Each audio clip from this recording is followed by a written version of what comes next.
యముతో దేవాని దివ్యవాక్యము ఇవిగా మాకు దొరికెను. హల్లెలూయా. మా మధ్యన మీరున్నారు ప్రభా, మీరు దైవజనులు, పరిశుద్ధులు, దేవదూతల ప్రభు తండ్రి గారు సహాయం తండ్రి. ఇంతవరకు నేను ఆ పాటల్లో మీరున్నారు తండ్రి, సన్నిధి క్రమంలో మీరున్నారు ప్రభు, వాక్య పట్టణంలో మీరున్నారు ప్రభు. నీకు వ్యాధి వెలి స్తుతులు స్తోత్రాలు చెల్లిస్తున్నాము తండ్రి. మా ప్రార్థనలు ఆలకించిన అయినా నీ బిడ్డలను కరుణించి కాపాడి రక్షించి మీ హస్తమేసి దీవించమని, అన్ని విషయాల్లో మీరే తోడునీడుగా ఉండి ప్రార్థన ప్రతిఫలం దయచేయమని మా కొరకు నేను అతి త్వరలో సిలువదారైన యేసయ్య నామమున అడుగుచున్నాను పరమ తండ్రి, ఆమేన్. నా రుణము తీర్చిన నా దేవా నా ప్రభువా, నీ రుణము తీర్చగలనా, నా రుణము తీర్చిన నా దేవా నా ప్రభువా, నీ రుణము తీర్చగలనా. నీవు నరసువై బోధించి నా బదులు చనిపోయి నావానే మరువగలనా. నీవు నరసువై బోధించి నా బదులు. దేవునికి మహిమ కలుగును గాక, ఆమేన్. దేవుని నామానికి మహిమ కలుగును గాక, దేవుని నామానికి కీర్తి కలుగును గాక. మళ్ళీ మర్చిపోయారండి చేతులు తెచ్చుకోవడం. అందరూ కూడా 2 చేతుల పైకి. మరి నిన్నటి దినాన్ని మనం తెలుసుకున్న వాక్యము ఏమిటి? శ్రమలలో దేవుని సన్నిధి. మరి చర్చ్లో కూర్చున్న వాళ్ళు అయితే వింటున్నారని తెలుస్తుంది, కానీ బయట కూర్చున్న వాళ్ళు వింటున్నారో లేదని తెలీదు. వింటున్నారని నేను అనుకుంటున్నాను. అంశం ఏం చెప్పానండి? బయట ఉన్న వాళ్ళని అడిగా. ఏం చెప్పాను? నాకు వినిపించట్లేదు. నీతిమంతునికి అనేక శ్రమలు వస్తాయి, కానీ దాంట్లో ఎవరు మనకు సహాయం చేస్తారు? దేవుడే మనకి సహాయం చేస్తే. వారికి ఆపదలు వచ్చిన ప్రతి భారమును సులువుగా చిక్కులుబెట్ట పాపమును విడిచిపెట్టి విశ్వాసమునకు కర్తయు దానిని కొనసాగించువాడునైన యేసువైపు చూచుచు మన ఎదుట ఉంచబడిన పందెములో ఓపికతో పరిగెత్తుదము. చాలండి. ఇక్కడ మనకు చూస్తున్నప్పుడు మనకు కనబడుతుంది ఏమిటి? హెబ్రీయులకు రాసిన పత్రిక 12వ అధ్యాయం 2వ వచనంలో మనం చూస్తూ ఉన్నప్పుడు అక్కడ మనకు కనబడుతుంది ఏమిటనంటే, మనం ఏం చేయాలి? ఇక్కడ మనము ఏదైతే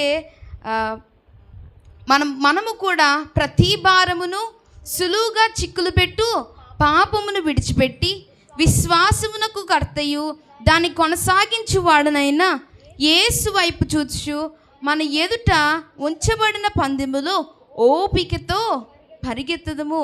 అంటే మనం ఏం చేయాలంటే, మనకు అనేకమైన ప్రతి భారమును కూడా మనం ఏదైతే మోస్తున్నాం, ప్రతి భారమును, లేకపోతే సులువుగా చిక్కులు పెట్టు పాపముల గురించి మనము విన్నాం. సులువుగా పెట్టు పాపములు అంటే సులువుగా చిక్కులు పెట్టు పాపములు అనేకములు ఎలా ఉంటాయో అనేది మనకి తెలిసినవే. కాబట్టి ఆ చిక్కులు పెట్టు పాపములను అలాగే వాటిని విడిచిపెట్టి విశ్వాసమునకు కర్తయు దానిని కొనసాగించు వాడిని యేసు వైపు చూచు మన ఎదుట ఉంచబడిన పందెములో ఓపికతో పరిగెత్తు. అంటే మనకి ఎన్ని వచ్చినా, ఎన్ని ఆపదలు మన జీవితంలో మనకు కలిగినా మనం ఏం చేయాలంట? ఓపికతో ఏం చేయాలండి? ఓపికతో మనము పరిగెత్తాలన్నమాట. మనం ఎప్పుడైతే ఓపికతో పరిగెడతామో అప్పుడు మనకి ఎటువంటి అలసట అయినా ఏదైనా మనం, ఎందుకంటే మనం ఎప్పుడు అలా పరిగెట్టగలుగుతాము? అనేక బాధలు ఉన్నప్పుడు, అనేక చాలామైన బాధలు మనలో ఉన్నప్పుడు మనము చురుకుగా ఉండగలుగుతామా? చెప్పండి. మనం బాధల్లో ఉన్నప్పుడు, లేకపోతే మనం చాలా వేదనలో ఉన్నప్పుడు మనం ఎలా ఉంటాము? చాలా ఎలా ఉంటామంటే అన్నిట్లోని కూడా చాలా డౌన్గానే మనము ఉంటాం, ఉత్సాహంగా దేనిలోని ఉండలేం. కానీ ఎవరైతే వాటన్నిటిని విడిచిపెట్టి, అందుకే చెప్తున్నారు, సులువుగా చిక్కులు పెట్టి పాపమును విడిచిపెట్టి విశ్వాసమునకు కర్తయు. విశ్వాసమునకు కర్త ఎవరు? యేసుక్రీస్తు ప్రభువారే. ఆయన విశ్వాసమునకు కర్త అంటే ఆయన విశ్వాసమునకు కర్తయు దాన్ని కొనసాగించువాడు. ఆయన ఎవరంట? యేసు వైపు చూచుచు. ఆయన అనేకమైన శ్రమలు అనుభవించారు, అనేకమైన బాధలు అనుభవించారు. సో ఆ బాధలన్నిటిని బట్టి ఏం చేయాలి? ఇప్పుడు ఆయన వైపు మనము చూడాలి. మనము ఈ లోకపు మనుషులను చూస్తూ ఉంటాం కదా. ఇప్పుడు చూడండి, మనకి నార్మల్గా చూసినప్పుడు లోకంలో అనేకమైన శ్రమలు కలుగుతాయి, అనేకమైన బాధలు, అనేకమైన వ్యాధులు మనకి ఏం చేస్తూ ఉంటాయి? కలుగుతూ ఉంటాయి. కాబట్టి అలాంటి పరిస్థితుల్లో ఉన్నప్పుడు మనం ఎవరిని చూడాలి?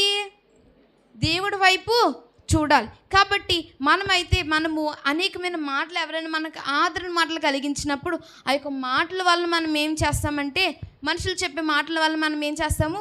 ఇంకనూ కూడా బలం అనేది పొందుకుంటూ ఉంటాం. వారి యొక్క కలిగించే మాటలను బట్టి అది మనకి నచ్చినట్లయితే మనము దాన్ని తీసుకొని ఇంకా బలపడతాం. కాబట్టి మనము ఈ లోకపు మాటలు ఎలా అయినా ఉండొచ్చు, కానీ దేవుని వైపు మనం చూసామనుకోండి, దేవుని వైపు మన కన్నులు ఆయన వైపు చూసినట్లయితే, ఆయన వైపు చూచుచు మన ఎదుట ఉంచబడిన పందెములో ఓపికతో పరిగెత్తుదుము. మనం ఏం చేయాలంట? ఓపికతో పరిగెత్తాలి. ఆయన తన ఎదుట ఉంచబడిన ఆనందము కొరకై అవమానమును నిర్లక్ష్యపెట్టి సిలువను సహించి దేవుని సింహాసనము యొక్క కుడిపార్శ్వమున ఆసీనుడై ఉన్నాడు. చూసారండి, అక్కడ చెప్తున్నారు కదా, మీరు ఎవరినో మీరు ఏం అవసరం లేదు, ఒక రోల్ మోడల్గా మీకు ఎవరు అవసరం లేదు. కానీ ఆయన యేసుక్రీస్తు ప్రభు వారిని చూసే మనము ఏం చేయొచ్చు?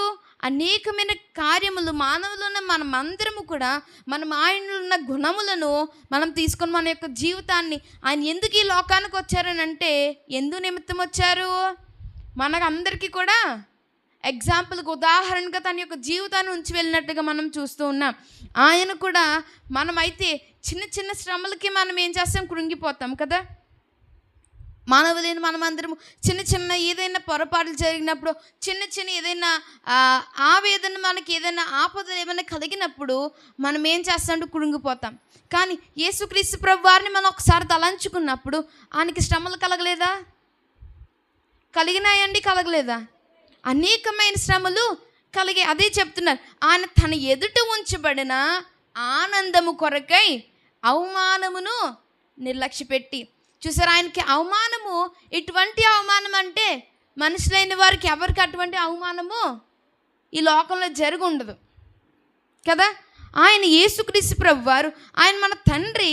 ఎటువంటి తండ్రి అంటే, ఆయన లోకాన్ని సృష్టించిన కుమారుడు. ఎవరు? యేసుక్రీస్తు ప్రభు వారు. ఆయన లోకాన్ని సృష్టించిన యొక్క ప్రియ కుమారుడు ఎవరంటే యేసుక్రీస్తు ప్రభు వారు. కానీ అలాంటి ఆయనకి ఏం జరిగిందంట? అవమానము. ఎటువంటి అవమానం అంటే, అది లోకంలో ఎవరిని భరించలేనంత అవమానము యేసుక్రీస్తు ప్రభు వారికి ఆయనకి కలిగినట్లుగా చూస్తున్నాం. కానీ ఆయన చెప్తున్న మాట, ఆయన్ని ఏం చూడలేదని అంటే, ఆయన ఈ లోకపు మనుషులను చూడలేదు, లేకపోతే ఆయన ఏం చూస్తారంటే తన ఎదుట ఉంచబడిన ఆనందము కొరకై అవమానమును నిర్లక్ష్యపెట్టారంట. అంటే తన ఎదుట ఏం జరగబోతుంది, లేకపోతే ఏం చేస్తుంది అనేది ఎవరికి తెలుసు? దేవునికి అన్నీ కూడా తెలుసు. దేవునికి తెలుసు, అలాగే దేవుని కుమారుడని యేసుక్రీస్తు ప్రభు వారికి కూడా తెలుసు. అందుకనే ఆయన చెప్పేవారు, అన్నిట్లోని కూడా ఏం చెప్పేవారు? ఆయన ఏం చేసేవారంటే, ముందుగానే ఎవరైనా సిలువ వేస్తారు, ఎవరు ఆయన్ని అప్పగిస్తారు అనేవన్నీ ఆయనకు తెలుసు. కాబట్టి ఇప్పుడు మనం చదువుతున్న వాక్యములన్నీ కూడా మనకు రిలేటెడ్గా ఉన్నవే. ఆయన అక్కడ మనము చదువుతున్నప్పుడు మనకు అర్థమవుతుంది, యేసుక్రీస్తు ప్రభు వారు ఆయన అప్పగించబడక ముందే ఎవరు ఆయన అప్పగిస్తారో ఆయనకి తెలుసు, లేకపోతే ఎప్పుడు ఆయన అప్పగించబడతారో ఆయనకి తెలుసు, ఎందు నిమిత్తమై ఆయన అప్పగించబడుతున్నారు అనేది ఆయనకి తెలుసు. కాబట్టి అవన్నీ ఆయనకి తెలుసు. కాబట్టి ఆయన చెప్తున్న మాట ఏమిటనంటే, ఆయన ఇప్పుడున్న అవమానము నిర్లక్ష్య పెట్టి ముందున్న ఆనందం కొరకు ఆయన ఏం చేశారు? ఎదురు చూస్తూ ఉన్నారన్నమాట.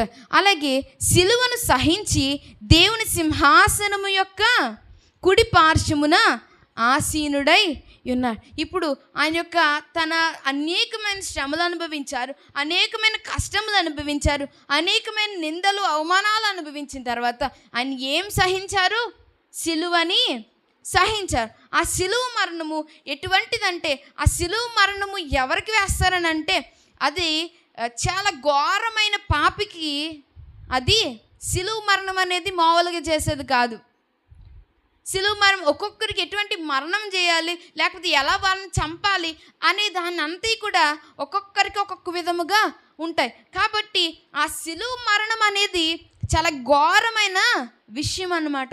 ఎందుకనంటే అది ఎవరికి వేయరు అటువంటి శిక్ష. ఎవరికి వేస్తారనంటే అది బాగా ఎవరైతే ఇంకా వారిని క్షమించలేని పాపం ఎవరైతే చేస్తారో వారికి సిలువ మరణం అనేది ఉంటుందన్నమాట. ఆ దినాల్లో అలా ఉండేది. కాబట్టి రాజుగారు ఏది చెప్తే అదే చెయ్యాలి. కాబట్టి ఆ రోజుల్లో ఆ విధముగా ఉండేది. ఘోరమైన పాపికి వెయ్యవలసిన శిక్ష ఏంటనంటే సిలువ మరణము. అందుకే ఆ కుడి ప్రక్కన ఎడం ప్రక్కన కూడా ఎవరిని వేశారు? దొంగల్ని ఉంచినప్పుడు వారికి కూడా, అంటే వారు అనేకమైన పాపాలు చేయొచ్చు. అందుకే ఆయన అన్నారు కదా, కుడి ప్రక్కన ఉన్న ఆయన ఏమన్నారు? మనమైతే పక్క ఆయనకి చెప్తున్నారనమాట. ఏమని? నీవు నేను చేసిన దానికి ఇది మనకి తగినదే. మనం ఇన్ని పాపాలు చేశాము, ఇన్ని అనేకమైన దోషాలు మనలో ఉన్నాయి, కాబట్టి మనకి తగినదే. కానీ ఈయన ఏ యొక్క పాపమును చెయ్యలేదు, కానీ ఈయనకి ఇటువంటి మరణము ఇటువంటి శిక్షణ ఈయనకి వేస్తున్నారని చెప్పేసి అన్నట్లుగా మనం చూస్తూ ఉన్నాం. కాబట్టి మనం ఆయన ఏం చేస్తారంటే సిలువను సహించి దేవుని సింహాసనం యొక్క కుడి పార్శ్వమున ఆసీనుడై ఉన్నట్లుగా మనము చూస్తూ ఉన్నాం అన్నమాట. కాబట్టి ఆయన దేనిని కూడా ఆయన ఏం చేయలేదు, దేనిని కూడా ఆయన చూసి దానికి బాధపడలేదు. కానీ ఆయన ఏం చేశారంటే ముందున్న సంతోషముకై లేకపోతే ఆనందము కొరకే ఆయన ఎదురు చూసినట్లుగా మనము చూస్తున్నాం. కాబట్టి మనం ఈ యొక్క వాక్యం ద్వారా మనం కూడా నేర్చుకోవాల్సింది ఏంటి? ప్రతి భారమును లేకపోతే ప్రతి ఒక్క సులువుగా చిక్కులు పెట్టు పాపములు కానీ లేకపోతే అవమానం కానీ వీటన్నిటిని విడిచిపెట్టి మనం కూడా ఏం చేయాలి? ముందున్న ఆనందము కొరకే మనం అందరం కూడా దాని కొరకు చూస్తూ మన యొక్క ప్రయాణం అనేది మనము సాగిస్తూ ఉండాలన్నమాట. కాబట్టి మూడవదిగా మనం చూసినట్లయితే ఫిలిప్పీలకు రాసిన పత్రిక 3వ అధ్యాయం 14వ వచనం. ఫిలిప్పీలకు రాసిన పత్రిక 3వ అధ్యాయం 14వ వచనము.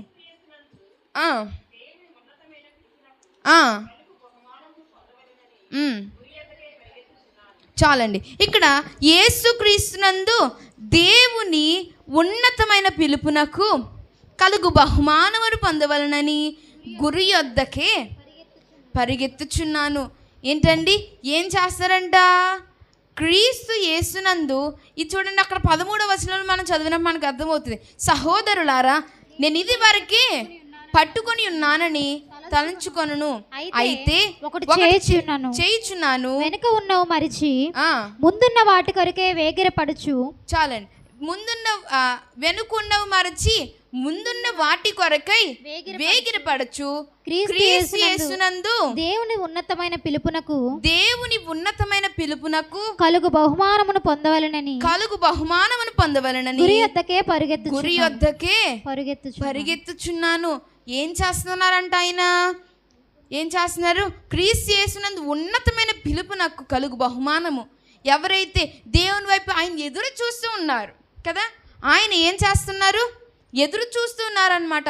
ఆయన ఎటువంటి శ్రమలు అనుభవిస్తారో అవన్నీ కూడా ఆయన మర్చిపోయి ఆయన ఏం చేస్తున్నారంటే క్రీస్తు యేసునందు ఉన్నతమైన పిలుపునకు కలుగు బహుమానమును పొందవలని గురి యొద్దకే పరుగెత్తుచున్నాను. ఇది ఎవరు చెప్తున్నారు?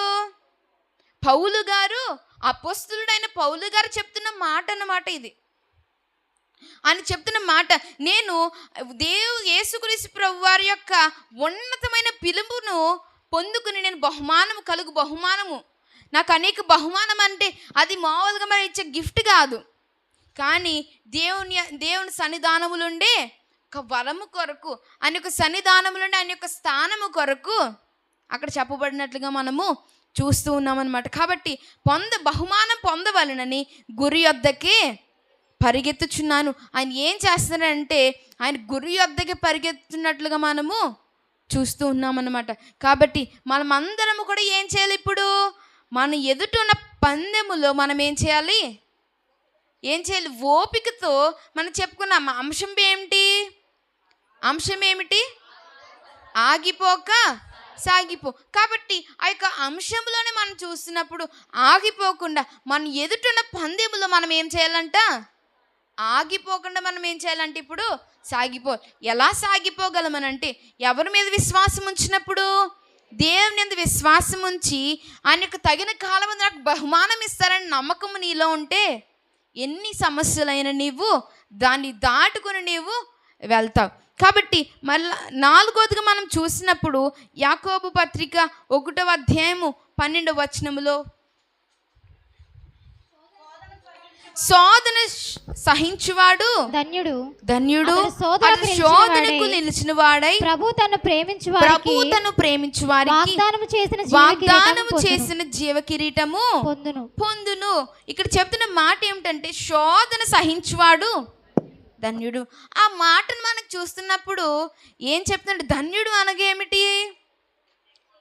ప్రత్యేకింపబడిన వాడు అనగా ప్రత్యేకింపబడిన వారు దేవుని యొక్క సన్నిధిలో ప్రత్యేకింపబడిన వారు అంటే ఎవరుంటారు? దేవుని చేత ఆశీర్వదింపబడిన వారు, లేకపోతే ఆయన చేత పిలువబడిన వారు, వీరందరూ కూడా ధన్యులుగా మనం చూస్తాం. కాబట్టి శోధన సహించువాడు ధన్యుడు. ఎంతమందికి ఇక్కడ అనేకమైన శోధనలు ఉన్నాయి? శోధనలు అనేవి ఎవరికి ఉన్నాయనంటే నిండు దినాన్ని అడిగినప్పుడు ఎవరికి శ్రమలు ఉన్నాయంటే ఎవరు లేవు అన్నప్పుడు ఎవరైనా ఎత్తగలిగామా? లేదు. ఎవరిని కూడా చెయ్యి వెత్తలేకపోయాం.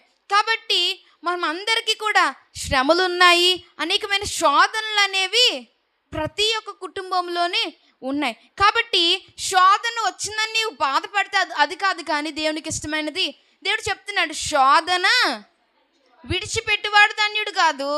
ఏంటి? శోధన సహించువాడు ధన్యుడు. ఎవరైతే ఆ శోధన తట్టుకోవాలి, నువ్వు ఎప్పుడైతే ఆ శోధన నీవు తట్టుకుంటావో, శోధన సహించువాడు ధన్యుడు. అతడు శోధనకు నిలిచిన వాడై ప్రభు తను ప్రేమించు వారికి వాగ్దానం చేసిన జీవ కిరీటము పొందును.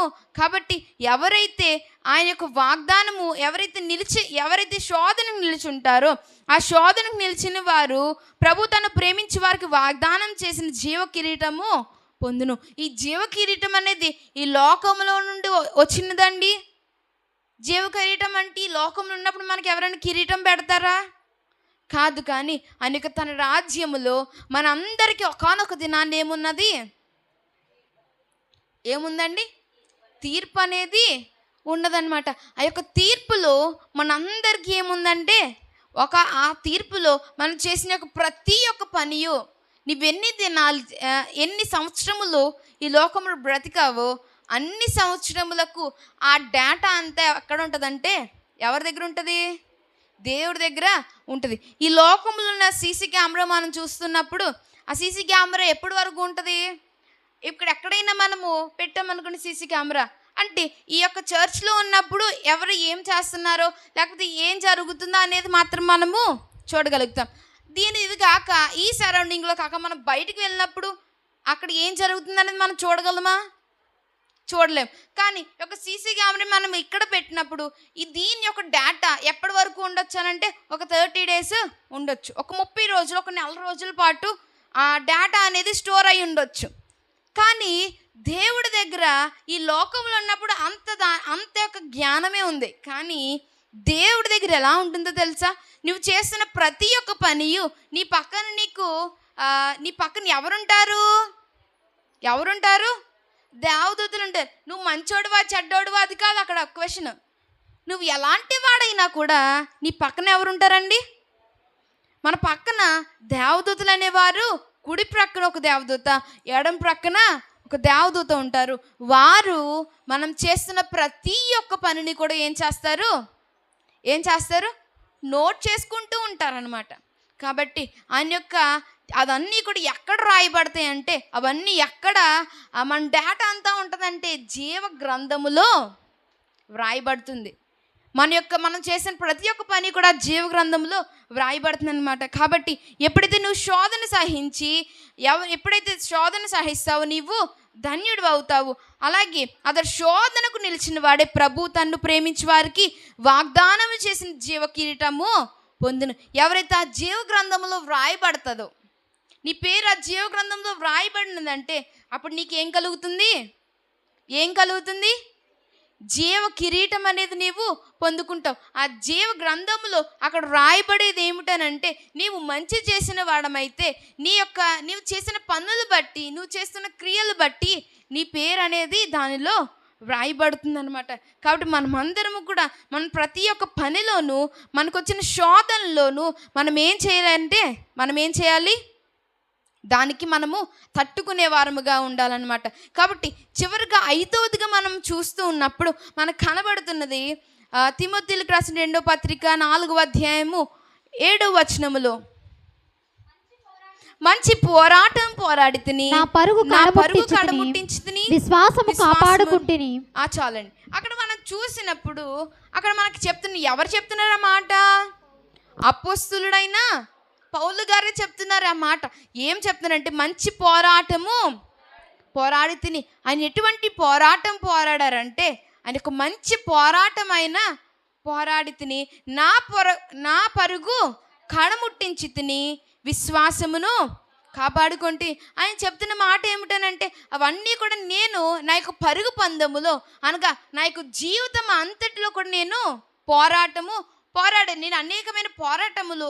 ఎవరి కొరకు ఆ పోరాటం అంటే, ఒక ఇల్లు కోసం కాదు, ఒక స్థలం కోసం కాదు, ఒక బంగారం కోసం కాదు, వెండి కోసం అసలే కాదు. కానీ ఆయన ఎవరి కోసం పోరాడారు?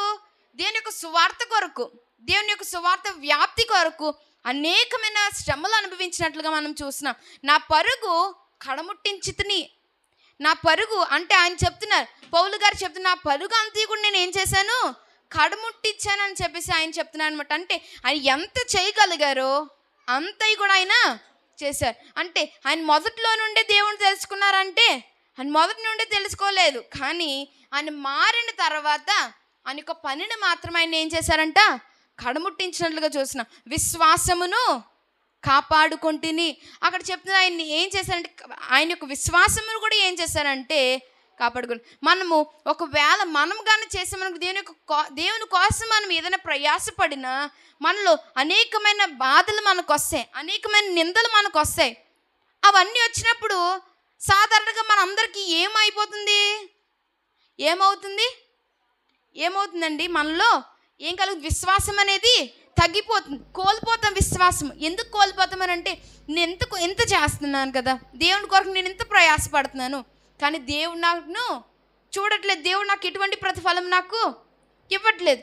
అంటే మనకు అలా జరిగినప్పుడు మనం చాలా కష్టపడుతున్నాము, ఆ కష్టపడిన దానికి మనకు ప్రతిఫలం రానప్పుడు ఏం చేస్తాము? మనలో ఒకటి అనిపిస్తూ ఉంటుంది, నేను ఎంత చేసిన యొక్క పని నేను ఇంకా దీనివల్ల నాకు ఎటువంటి ప్రయోజనం లేదేమో, నేను దీన్ని చేయకుండాటే మంచిదేమో అని మనము అనుకుంటూ ఉంటాం. కానీ ఏం చెప్తున్నారు? ఆయన అనేకమైన శ్రమలు అనుభవించారు. ఆయన యొక్క పరుగంతటిని కూడా ఆయన ఏం చేశారు? కడముట్టించారు. ఆయన ఏం చెప్తున్నారంటే, నేను విశ్వాసమును కూడా కాపాడుకున్నాను. ఈ దినాన్ని మనం ఎంతమందిగా మాటలు చెప్పగలం? ఈ దినాన్ని ఎంతమంది చెప్పగలుగుతాం ఆ మాటని? కాబట్టి మనం అందరూ ఒకసారి జ్ఞాపకం చేసుకోవాలి. మనం అందరం కూడా అటువంటి పోరాడిన వారమే ఉన్నాము. ఉదాహరణకు చూసినట్లయితే ఇన్ని వాక్యాల ద్వారా చూసినా కూడా మనకు కనబడేవారు ఎవరు? అపోస్తలుడైన పౌలు గారే మనకు కనబడతారు. ఆయన అనేకమైన శ్రమలు, అనేకమైన హింసలు ఎదుర్కొన్నారు. కానీ ఏం చేయలేదు, దానికి ఆగిపోకుండా ఆయన ఏం చేశారు? సాగిపోయారు. చివరికి విజయవంతంగా తన యొక్క యాత్రను ముగించినట్లుగా మనము చూస్తూ ఉన్నాం. కాబట్టి మనము కూడా ఇప్పుడు చూడండి, జీవిత ఉదాహరణ మనం చూడాలంటే ఈ లోకంలో ఉదాహరణ మనం చూసినప్పుడు అనేక మార్లు చెప్తూ ఉంటాం. ఆ యొక్క ఏమిటనంటే, ఒక పరుగు పందెం మనం ఎదుట ఉన్నప్పుడు ఆ పరుగు పందెంలో ఏం చేస్తాము? పరుగు పందెంలో ఉన్నప్పుడు మనము ఒకదాన్నే చూస్తాం. మనకు గురి ఏంటి? చెప్పాలి. ఒక గురి ఏంటి మనకి? నార్మల్గా మన క్రిస్మస్ ఆడుకునే ఆట ఏంటనంటే ఏదో ఒక ప్రైజ్ ఇస్తారని దానికోసం అది కాదు. కానీ ఇప్పుడు చూడండి, ఒలింపిక్స్లో ఆడుతూ ఉంటారు, లేకపోతే ఇంకా పెద్ద పెద్ద ఆటలు ఆడుతూ ఉంటారు కదా. వాటిలో ఆడినప్పుడు వారు ఎలా ఆడతారు చెప్పాలి? వారు ఎలా ఆడతారండి? ఆ యొక్క కప్పుని నేను ఖచ్చితంగా మాకు కొట్టాలి, ఇండియా అనేది ఆ కప్ కొట్టాలని చెప్పేసి వారు ఎంతో ప్రయాసపడి ఆడతారు. వారికి ఎన్ని శ్రమలు వచ్చినా వారు పడిపోతారు, లేకపోతే అనేకమైన గాయాలకు వస్తాయి, అనేకమైన తగులుతాయి వాళ్ళకి. కానీ కూడా వారు ఎక్కడా కూడా ఏం చేయరు, గివప్ అనేది ఇవ్వరన్నమాట. ఎందుకనంటే వారికి ఒకటే లక్ష్యం. వారికి లక్ష్యం ఏమిటి? నేను ఇంత కష్టం. వారు ఆ గేమ్ ఆడుతున్నారంటే దానికి ముందు ఎంతో ప్రయాస వారికి ఉంటుంది. మనం చూసేది ఆ ఒక్క ప్రోగ్రామ్ చూడొచ్చు మనం, లేకపోతే ఆ యొక్క అప్పుడే మనం ఆ యొక్క చూస్తాము. కానీ వారైతే అనేకమైన కష్టాలు పడుతూ వారు దాన్ని గెలవడానికి అనేకమైన శ్రమలు వారు అనుభవిస్తూ ఉంటారు. సో మనము కూడా ఏం చేయాలంటే మన జీవితంలో అనేకమైన బాధలు వచ్చినప్పుడు ఎలా అయితే మనము ఆ యొక్క పరుగు పందెములో చూసినప్పుడు ఎన్ని దెబ్బలు తగిలినా, ఎంత ఆవేశము కలిగినా వారు చేస్తారు. ఒకవేళ కాలు తడబడినా ఏం చేస్తారు?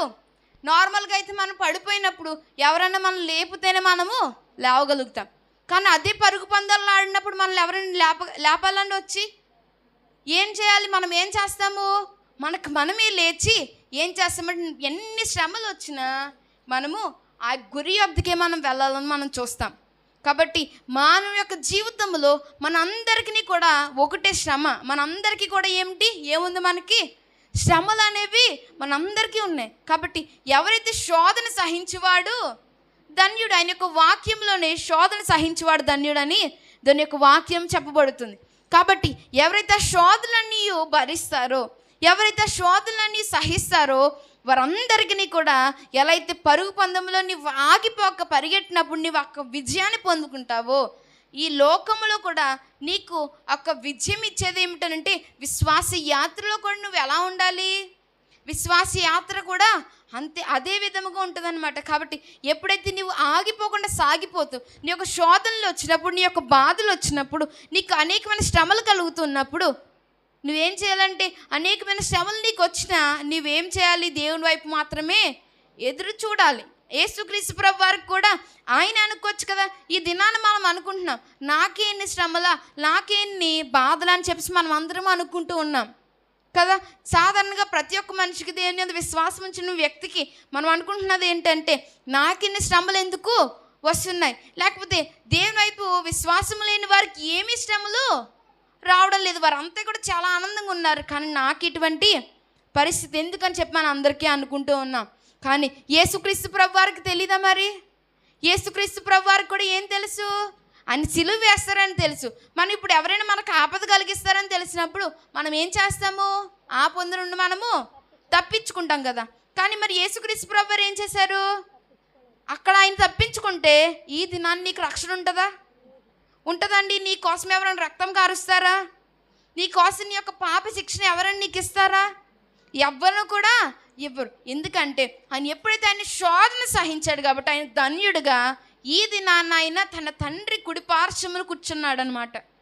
కాబట్టి నీవు నేను మనం అందరము ఆ దేశానములు ఉండాలంటే మనకు వచ్చిన శోధనలు, మనకు వచ్చిన శ్రమల్లో మనం ఏం చేయాలి? ఆగిపోకుండా సాగిపోవాలి. ఎప్పుడైతే ఆగిపోకుండా సాగిపోతామో మనము దేవుడు మనం చూస్తూ ఉన్నవాడు కాబట్టి తగిన కాలం ఆయన మనకి ఏం చేయగలను? వాడు సమాధానం మనకి ఇస్తారు, తగిన ప్రతిఫలాన్ని కూడా దేవుడు మనకి ఇచ్చేవాడు అన్నమాట. కాబట్టి అటువంటి ధన్యత దేవుడు మనందరికీ దయచేయను గాక. ఆమేన్. ప్రార్థన చేసుకుందాము అందరూ మోకరించినట్లయితే. ప్రార్థన వినవాక్యంను గురించిన ప్రార్థన చేసుకుందాము. దేవా మీకు అనేక స్తుతులు స్తోత్రములు ప్రభువా, మహోన్నతుడా మీకు అనేక వందనములు తండ్రి, సర్వాధికారి సర్వ సృష్టికర్త మీకు అనేక వందనములు ప్రభువా. మేము విన్న వాక్యమును బట్టి మీకు అనేక స్తుతులు స్తోత్రములు తండ్రి. అవును ప్రభు, మా యొక్క జీవితంలో అనేకమైన నిందలు, అనేకమైన అవమానములు ప్రభు మాకు వచ్చినను మీరు మాకు సహాయం చేస్తూ మీరు మాకు తోడై ఉంటున్న దేవా మీకు అనేక వందనములు ప్రభా, మీకు స్తోత్రములు ప్రభు. అవును ప్రభు, మేము ఆగిపోకుండా సాగిపోయి వారు మమ్మల్ని మార్చండి ప్రభువా. ఎస్ మా జీవితంలో అనేకమైన శ్రమలు మేము వెళ్తున్నప్పుడు ఎస్ మాలో ప్రభు తండ్రి ఎస్ మా ఆత్మ తండ్రి సిద్ధముగా ఉన్నాను ప్రభు, మా శరీరం బలహీనముగా ఉన్నది కనుక ఎస్ మేమందరము తండ్రి వాటి కొరకు ప్రభు మేమందరం ఎదురు చూస్తూ ఎస్ మేమైతే ప్రభు తండ్రి ఎస్ మీ కొరకు ప్రభు ఎదురు చూసే భాగ్యమును మాకు దయచేయండి దేవా. మీకు వందనములు ప్రభు. ఆగిపోకుండా మీ ఎదుట మేము సాగిపోయే భాగ్యమును దయచేయండి దేవా. మీకు వందనములు. మీ యొక్క కృపను మీ యొక్క సహాయమును మాకు దయచేయండి దేవా. మహోన్నతుడా మీకు వందనములు తండ్రి. సర్వాధికారి మీకు స్తోత్రములు. సర్వ సృష్టికర్త మీకు వందనములు తండ్రి. పరిశుద్ధ మీకు వందనములు ప్రభువా. గొప్ప దేవా మీకు అనేక వందనములు చెల్లించుకొనిచున్నాము ప్రభువా. ఎసే మీరే తోడుగాను నీడుగా నడిపించండి ప్రభా. విన్న వాక్యమును విడిచిపెట్టకుండా పౌలు వలే ప్రభు మా తండ్రి ప్రభు మా యొక్క తండ్రి ప్రభా విశ్వాసములు మేము కాపాడుకుంటకు ప్రభు మాకు సహాయం దయచేయండి ప్రభా. ఎసి తండ్రి మా యొక్క పనులన్నీ కూడా కడముట్టించి భాగ్యమును దయచేయండి ప్రభా. ఎందు నిమిత్తమై మమ్మల్ని ప్రభు ఈ లోకానికి మీరు ప్రభు పంపించున్నారు ఆ యొక్క పనిని ప్రభు మేము నిర్వర్తించి భాగ్యమును మాకు దయచేయండి తండ్రి. మీకు స్తోత్రములు. మీరే మాకు సహాయము దయచేసి మీ తోడుని మీ యొక్క సహాయాన్ని మాకు దయచేసి నడిపించమని ప్రభువా అడుగుచున్నాం ప్రభువా. మీకు స్తోత్రములు. మీరే మాకు సహాయం దయచేసి ఇప్పుడు జరుగుతున్న ప్రార్థన అన్నీ ప్రభుత్వని మీరే విని ఆలకించమని ప్రభువా. ఎస్ దానికి తగిన కాలం ప్రతిఫలం దయచేయమని ఎస్ మీ ఎదుట ప్రభుత్వండి ప్రభువా. ఎలా అయితే పందెంలో ప్రభు మీరు గెలుచుకొని ఉన్నారో అదేవిధంగా మా ఎదుట ఉన్న ప్రభుత్వం ఈ యొక్క పరుగు పందెంలో మేము తండ్రి వాటి అంత విశ్వాసం ఉంచి ఎస్ మీరు బహుమానముకి ఎదురు చూస్తూ మీ వైపు ప్రభు తిరుగు భాగ్యం అందుకు దయచేసి నడిపిస్తారని నమ్ముచు యేసురాత్మని పరిశుద్ధ నామములో అడిగి వేడుకుని ప్రార్థన ప్రతిఫలం పొందుకొని ఉన్నాము పరమ తండ్రి. ఆమేన్. శోధనలు నన్ను జుట్టినప్పుడు నీతి బోధన మనసులో పుట్టిదా యేసు ప్రేమ నన్ను తోలా నాడక తనదు అలి చూపినదా ఇలాంటిదా యేసు ప్రేమ. అందరూ కూడా ప్రార్థన చేసుకుందాం. అందరూ కూడా యవనస్తులారా బయట ఉన్నటువంటి వారు యవనస్తులు ఎవరైనా కుర్చీల మీద కూర్చుంటే దయచేసి ఏమనుకోవద్దు. దేవుని సందులో ఉన్నాం కాబట్టి మోకరించండి. దేవుని సందుకు వచ్చినప్పుడు విరిగి నెలిగినటువంటి హృదయం కలిగి మనం ఉండాలి. మనకు మనం తగ్గించుకోవాలి ప్రియులారా. ఎందుకంటే పెద్దవారే కింద కూర్చుంటున్నారు, యవనస్తులు చాలామంది కుర్చీల్లో కూర్చుంటున్నారు. అది సరైనటువంటి క్రమశిక్షణ కాదు. బయట మోకరించండి. కష్టాలు కలిగినప్పుడు దేవునితో నడవడం మర్చిపోతున్నాం, దేవుని సంధికి రావడం మర్చిపోతున్నాం. కుటుంబంలో సమస్యలు వస్తే అనారోగ్యాలు వస్తే మర్చిపోతున్నాం ప్రియులారా. మన భక్తి జీవితం ఏమైపోతుంది ఒకసారి ఆలోచించండి. మహాభక్తులు శ్రమలు వచ్చినప్పుడు, బాధలు వచ్చినప్పుడు, వారి కుటుంబాల్లో కన్నీరు కలిగినప్పుడు దేవుని విడిచిపెట్టలేదు ప్రియులారా. ఆయన్ని మాత్రమే వెంబడించారు, ఆయనతో సహవాసం చేశారు. మళ్ళీ పోగొట్టుకున్నవన్నీ కూడా పొందుకున్నట్లుగా మనం చూస్తున్నాం ప్రియులారా. ఈ దినం విన్నటువంటి వాక్యం ద్వారా మనం ఏం నేర్చుకుంటున్నాం? ఆగిపోక సాగిపోతున్నామా, లేకపోతే శాశ్వతంగా ఆగిపోతున్నామో ఒకసారి మనం పరిశీలించుకోవాల్సినటువంటి వారమే ఉన్నాం. జాగ్రత్త యవనస్తులారా, మీరందరూ కూడా దేవుని సొందలు అడగండి. దేవా, నా పట్ల నీ ప్రణాళిక ఏంటి? మీ యొక్క ఉద్దేశం ఏమిటి నాయన నా పట్ల? విశ్వాసులారా మీరు కూడా అడగండి. దేవా, నా కుటుంబం పట్ల, నా బిడ్డల పట్ల నీ ప్రణాళిక ఏంటి? అందరూ కూడా మోకరించాలా? మోకరిస్తలేదు చాలామంది. మోకరించలేకపోతే లేచి నిలబడు. 10 నిమిషాలు మాత్రమే ఉంది. ప్రార్థన చేద్దాం. నిలువు మోకాలు నేర్చుకోండి యవనస్తులారా. అలవాటు అయిపోతుంది. మోకాలేడు నీకు ఇబ్బందిగా ఉండదు. మోకరించలేకపోతున్నామంటే కారణం ఏంటంటే మనలో అలవాటు లేక. ఈ 40 దినాలు అలవాటు చేసుకోండి మోకరించడం, లేకపోతే లేచి నిలబడ్డం. దేవునితో మాట్లాడుతున్నావు నీవు. ప్రార్థన అనగా సాక్షాత్తు దేవునితో నీవు మాట్లాడేటువంటి సమయము గనుక జ్ఞాపం చేసుకో. ఈ లోక అధికారులు ఎవరైనా మన మధ్యకు వస్తే కూర్చుని మాట్లాడతామా, నిర్లక్ష్యంగా ఉండి మాట్లాడతామా? ఒకసారి జ్ఞాపం చేసుకో. అధికారులు అంటే గొప్ప దేవుడు, సర్వ సృష్టికర్త అయినటువంటి దేవుడు. ఆయనతో మాట్లాడుతున్నావు కాబట్టి విరిగి నలిగినటువంటి హృదయంతో, క్రమశిక్షణ కలిగినటువంటి భక్తితో మనం నేర్చుకుందాం. ఈ దినాన్ని విన్నటువంటి వాక్యము ద్వారా వెనుకున్నవన్నీ కూడా మర్చిపోయి గురి యొద్దకు పరిగెట్టవలసినటువంటి వారమే ఉన్నాం. ఆ గురి ఏంటో తెలుసా? యవనస్తులారా, సన్ని స్త్రీలారా, సంఘ స్త్రీలారా, పురుషులారా, ఆ గురి ఏంటంటే ఆయన త్వరగా రాబోతున్నాడు. ఆయన మహిమ మేఘమెక్కి రాబోతున్నాడు. ఆయనకి ఇష్టలైనటువంటి వారిని అందరూ కూడా కనురెప్పపాటులో ఆయన ఆకర్షించుకుని ఆ పరమ యెరూషలేములోనికి తీసుకువెళ్ళడానికి ఆయన త్వరగా వచ్చుచున్నాడు. ప్రియులారా, తండ్రి నాయన, ఈ 40 దినాలు మమ్మల్ని నాయన నడిపించండి తండ్రి. భక్తిలో నాయన గొప్ప విశ్వాసం మాకు దయచేయండి. అందరూ కూడా ప్రార్థన చేయండి. దేవుడిని ప్రార్థన ఆలకించబోతున్నారు. ప్రియులారా, ప్రతి వారు కూడా ప్రార్థన చేయండి. ఎవరు కూడా నిర్లక్ష్యంగా ఉండదు. యవనస్తులారా, ఆయన వైపే చూడు, మోకరించు, చేతులు జోడించు. నీ ప్రార్థన ఆలకిస్తున్నాడు. ఆయన నిన్ను దర్శిస్తున్నాడు. ప్రతి వారికి కూడా నోరిప్పాలి. పక్క వారిని చూడొద్దు, ఎదుటి వారిని చూడొద్దు. జాగ్రత్త, ఆయన నిన్ను చూస్తున్నాడు. హల్లెలూయా, స్తోత్రము తండ్రి. కృపగల దేవా, ఆయన ఈ దినాన్ని అనేక కుటుంబాల కొరకు ప్రార్థన చేస్తున్నాం. కుంచే యశ్వంత్ కుమార్ కొరకు ప్రార్థన చేస్తున్నాం. మహాలక్ష్మి వారి కుటుంబాన్ని కొరకు ప్రార్థన చేస్తున్నాం.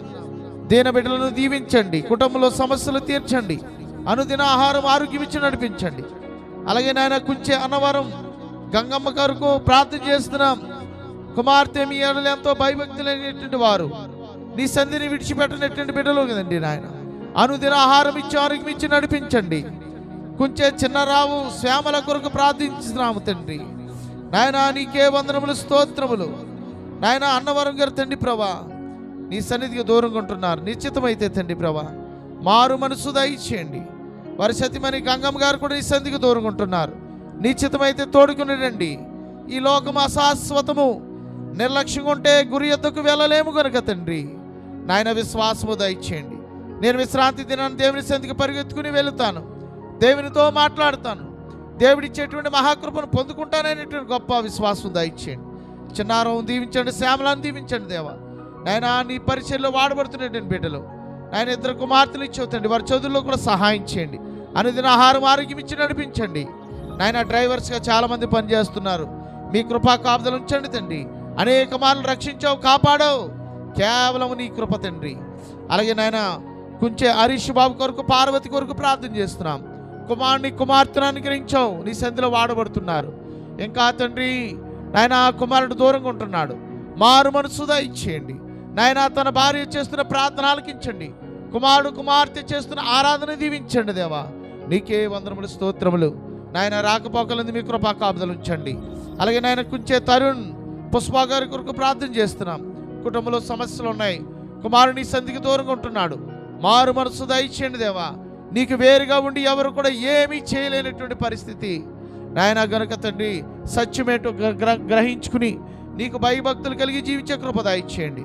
అలాగే నాయన బచ్చల నాని గారి కొరకు, కిరణ్ కుమార్ కొరకు ప్రార్థన చేస్తున్నాం. నీ కుమారుడు కూడా దేవుని సంధికి రాలేనటువంటి పరిస్థితులు ఉంటున్నాడు. నాయన కిరణ్ కుమార్ గారికి నాయన నీ సంధికి వచ్చేది నాయన, నీ సంధికి వచ్చి ప్రార్థించేటువంటి కుమార్తె కుటుంబాన్ని దీవిస్తున్నావు. అల్లుడు గారిని, కుమారుని నాయన కుమార్తెను కూడా దీవిస్తున్నావు దేవా. వారికి అనుదిన ఆహారం ఆరోగ్యం ఇచ్చి నడిపించండి. అలాగే నాయన కూసి కళావతి గారి కొరకు, నాయన కుమార్తె మాలతి కొరకు ప్రార్థన చేస్తున్నాం. బిడ్డలిద్దరిని దీవించండి దేవా. నీకే వందనములు, స్తోత్రములు తండ్రి. కుమార్తె ఎంతో పరిచయం చేస్తుంది, చిన్న కుమార్తె నాయన తండ్రి. తనను కూడా దీవించండి, అభివృద్ధిలోనికి తీసుకురండి తండ్రి ప్రభా నాయన. అలాగే తండ్రి బర్రె వెంకటలక్ష్మి కొరకు, రేష్మ కొరకు ప్రార్థన చేస్తున్నాం. నాయన రేష్మ ఎంతో తండ్రి నీ సంధికి వస్తూ చిన్న వయసు నుండే నీ పరిచయం చేస్తుంది. బిడ్డ 3 దినాల నుంచి నీ సంధికి రావట్లేదు తండ్రి. అనారోగ్య కారణమో లేకపోతే నాయన ఏ విషయమో తెలియదు కానీ తండ్రి ప్రభా నాయన నీ పరిచయం చేస్తుంది కనుక అనుదిన ఆహారం ఆరోగ్యం ఇచ్చి నడిపించండి. ఎవరైతే నమ్మకంగా నీ పరిచయం చేస్తారో బాలుడు నడవలసినటువంటి త్రావున వారికి నేర్పమని నీ వాక్యం ద్వారా సెలవిస్తున్నావు కనుక తండ్రి పరిచయం చేస్తున్న సండే స్కూల్ బిడ్డలను, యవనస్తులు అందరూ కూడా దీవించండి దేవా. నీకే వందనములు, స్తోత్రములు. ఇదిగో నాయన జీవన పథకాలకు అనేక మంది ఇతర దేశాల్లో నాయన ఉన్నారు తండ్రి. ప్రస్తుత దినాలు బాగోలేదు తండ్రి. యుద్ధాలు జరుగుతున్నాయి. నాయన బాంబులు దాడితో తండ్రి మారుమ్రోగుతుంది దేవా. నాయన శాంతిని సమాధానాన్ని దయచేయండి దేవా. ఇవన్నీ కూడా నీ రాకడకు నాయన సూచనలుగా మేము గ్రహిస్తున్నాము దేవా. నాయన ఎవరు నశించిపోవటానికి ఇష్టము కాదు గనక తండ్రి అనేక మంది బిడ్డలు భార్య పిల్లలను పోషించుకోవాలని, నాయన కుటుంబాలను ఆదరించుకోవాలని, నాయన అందరిని విడిచిపెట్టి దేశము కానిటువంటి ఇతర దేశాలు వెళ్ళి నాయన కష్టపడుతున్నారు తండ్రి. ప్రతి బిడ్డను కూడా మీ కృపలో భద్రపరచండి. నిన్ను నమ్మినటువంటి బిడ్డలను విడిచిపెట్టే దేవుడు కాదు. ఇశ్రాయేల్ని కాపాడువాడు కునుకడు నిద్రపోడేటువంటి వాగ్దానము ద్వారా బిడ్డలందరూ కూడా రక్షించమని అడుగుచున్నాం. అనుదిన ఆహారము ఆరోగ్యమిచ్చి నడిపించండి దేవా. బెంగ బెడద ఏమీ లేకుండా తండ్రి వారు అక్కడ ఉన్నంత కాలం ఈ కృపా కాపుదలు ఉంచమని అడుగుచున్నాము దేవా. స్తోత్రము తండ్రి. సతీష్ బాబు అలాగే నాయన తండ్రి, నాయన నీకు అనేక మంది వెళ్ళి ఉన్నారు తండ్రి. నాయన వారందరూ కూడా నాయన జ్ఞాపం చేసుకుంటున్నాం. సుధీర్ బాబు కూడా నూతనంగా వెళ్ళాడు తండ్రి. స్థిరపరచండి ఉద్యోగాల్లో తండ్రి, నాయన స్థిరపరచండి దేవా. స్తోత్రము తండ్రి. నాయన స్తోత్రం. మరణాథ్ గారి యొక్క బామ్మర్ది గారు కూడా అక్కడ ఉన్నారు తండ్రి ప్రభా. ఆ బిడ్డను కూడా జ్ఞాపం చేసుకోండి. అప్పుడప్పుడు తండ్రి మాకు ఫోన్ చేసి మాట్లాడుతున్నారు తండ్రి. నాయన ఆ బిడ్డలందరి కొరకు ప్రార్థన చేస్తున్నాం. స్థిరపరచండి నాయన స్తోత్రము దేవా. నీకే వందనములు. అలాగే నాయన 10th క్లాస్ ఎగ్జామ్స్ రాస్తున్న బిడ్డలు, ఇంటర్మీడియట్ ఎగ్జామ్స్ రాస్తున్న బిడ్డలు, డిగ్రీ ఎగ్జామ్స్ రాస్తున్న బిడ్డలు ఉన్నారు తండ్రి. ప్రతి వారికి నాయన ఎండాకాలం కానీ ఎండలు ముదురుతున్నాయి. ఎండ వలన, గాలి వలన, నీటి వలన, ఆహారం వలన ఎవరికి ఎటువంటి అనారోగ్యాలు రాకుండా తండ్రి ఎగ్జామ్స్ రాస్తున్నటువంటి వారి కొరకు ప్రతి దినము ప్రార్థన చేస్తున్నాం. మీ కృపా కాపుదలు ఉంచండి తండ్రి. తల్లిదండ్రులు దీవించండి, కుటుంబాలను దీవించండి దేవా. ఇంకా తండ్రి అనేక మంది నిర్లక్ష్యంగా ఉంటున్నారు తండ్రి నీ సంధికి రావడానికి. వారికి కూడా పురుగలపండి దేవా. రాతి గుండెని తీసివేసి మాంసపు గుండెని ఇచ్చి తండ్రి ప్రభా. నీ సంధికి వెళ్తే అనేక ఆశీర్వాదములు, నీ శిలువ శ్రమలు జ్ఞాపం చేసుకున్న ఆశీర్వాదకరము నాయన. శిలువను గుర్చిన వార్త నాయన నశించుతున్న వారికి వెరితనం అంటున్నావు. అలాగే నాయన రక్షింప నమ్మినటువంటి వారికి దేవుని శక్తి అంటున్నావు కనుక తండ్రి అనేక మంది నీ సంధికి వస్తున్నారు. అట్టి శక్తి బలాన్ని దయచేసి ధైర్యాన్ని ఇవ్వండి తండ్రి. ఆగిపోక సాగిపోయేటువంటి గొప్ప నిరీక్షణ బిడ్డలకు అందరికీ దయచేయండి. ప్రతి దినము తండ్రి వాక్యము ద్వారా బలపడుతున్నారు కనుక ఎవరు కూడా విన్నటువంటి వాక్యాన్ని నాయన నిర్లక్ష్యం చేయకుండా వారి హృదయం అనేటువంటి పలకల మీద రాసుకుని ఎక్కడైతే మేము బలహీనం అయిపోతున్నామో, ఎక్కడైతే సులువుగా చిక్కులు పెట్టు పాపములకు మేము లోనైపోతున్నామో అవన్నీ కూడా తండ్రి దాటుకుంటూ తండ్రి ప్రభు నాయన ముందుకు వెళ్ళడానికి కృప దయచేయండి. ఇది నన్ను ప్రారంభ ప్రాంతంలో ఉన్నటువంటి బిడ్డలను, పాటలు పాడినటువంటి బిడ్డలను, సన్నిధి క్రమం చేసినటువంటి బిడ్డలను, నాయన వాక్య భాగాలు చదివినటువంటి బిడ్డలను నాయన ప్రార్థనలో ఏకీపిస్తూ అనేక మంది కొరకు ఈ జ్ఞాపన ప్రార్థన చేసినటువంటి బిడ్డలను, అలాగే నాయన కుమార్తె తండ్రి నాయన ఇవాంజలిస్ట్ సుప్రియ తండ్రి నీ సంధిలో వాడుకుంటున్నావు నాయన. వాక్యం ద్వారా బలపరుస్తున్నావు. కుమార్తె ఇంకా తెలివిని, జ్ఞానాన్ని ఇవ్వండి. తన చదువుని దీవించండి. తన పట్ల మీ ప్రణాళిక ఏంటో నాయన, తన యొక్క ప్రణాళిక మీ పట్ల ఏంటో తండ్రి ప్రభా మాకు తెలియచేయండి దేవా. వాడుకోనండి నాయన. తను చేస్తున్నటువంటి పరిచయం వ్యర్థంగా కాకుండా తండ్రి అనేక మందికి తండ్రి నాయన దీవెనకరంగా ఉండేలాని దీవించండి. యవన ప్రాయంలో ఎడము కానీ కుడుకు కానీ నాయన తొట్టిల్లిపోకుండా మీ కృపా కాపుదల ఉంచి అపవాదైనటువంటి సాతాన్ నుంచి దూరపరచమని అడుగుతున్నాం దేవా. యవనస్తులందరిని దీవించండి. నీ సంధిలో మోకరించండి. ప్రతి బిడ్డని దీవించి ఈ 12వ రోజు శిలువ ధ్యాన కుటుంబం ద్వారా మీరు ఇచ్చేటువంటి నాయన ఉచితమైనటువంటి ఆశీర్వాదములు ప్రతి బిడ్డకు దయచేయమని నీ సేవలో వాడబడుతున్న నన్నును, నా భార్యను, ముగ్గురు బిడ్డలను, పెద్దమ్మగారి నా తల్లిని, రక్త సంబంధం తోబుట్టులను మాకు అనుగ్రహించండి. కొప్పవరం సంఘ బిడ్డలను, మా గ్రామమును, అలాగే నాయన వాకాడ సంఘ బిడ్డలను, వాకాడ గ్రామస్తులను అందరూ కూడా మీ కృపలో భద్రపరిచి దీవించమని మా కొరకు నాయన అతి త్వరలో పెండ్లి కుమారుడుగా సిద్ధపడి మహిమ మేఘమెక్కి వచ్చుచున్నటువంటి మా యేసుక్రీస్తు ప్రభువు దివ్యమైనటువంటి నామంలో మిక్కిలి బ్రతిమలి వేడుకుంటున్నాము తండ్రి. ఆమేన్. పరలోకమందున మా తండ్రి, నీ నామము పరిశుద్ధపరచబడుగాక, నీ రాజ్యం వచ్చునుగాక, నీ చిత్తము పరలోకమందు నెరవేర్చినట్లు భూమి యందు నెరవేరునుగాక. మా అనుదిన ఆహారం నేడు మాకు దయచేయండి. మెడల అపరాధము చేసిన వారిని మేము క్షమించిన ప్రకారం మా అపరాధములు క్షమించుము. మమ్ములను శోధలోనికి తేక కీడును తప్పించుము. రాజ్యము, శక్తియు, మహిమయు నిరంతరము నీవు ఉన్నావు తండ్రి. ఆమేన్. యేసు రక్తమే జయము, అపవాది కిరులకిలయము. ప్రభు యేసు రక్తమే జయము, అపవాది కిరులకిలయము. ప్రభు యేసు రక్త సంపూర్ణ విజయము, అపవాది కిరులకి అంతరాసన కలుగును గాక. హల్లెలూయా, హల్లెలూయా, హల్లెలూయా. స్తోత్రం, స్తోత్రం, స్తోత్రం. ఆమేన్, ఆమేన్, ఆమేన్. అందరూ కూడా చేతులు జోడించండి, నిలువు మోకలేయండి. లేకపోతే లేచి నిలబడండి. పెద్దమ్మ గారు ఆశీర్వదిస్తారు, ఆశీర్వాదం పొందుకుందాం. తండ్రి అయిన మా తండ్రి, కుమారుడైన తండ్రి, పరిశుద్ధాత్మ తండ్రి, ఎప్పుడును ఎల్లప్పుడూ బిడలకి నీ గ్రామానికి నైనా సదాకాలము తోడు నీడగా ఉండనుగాక. ఆమేన్.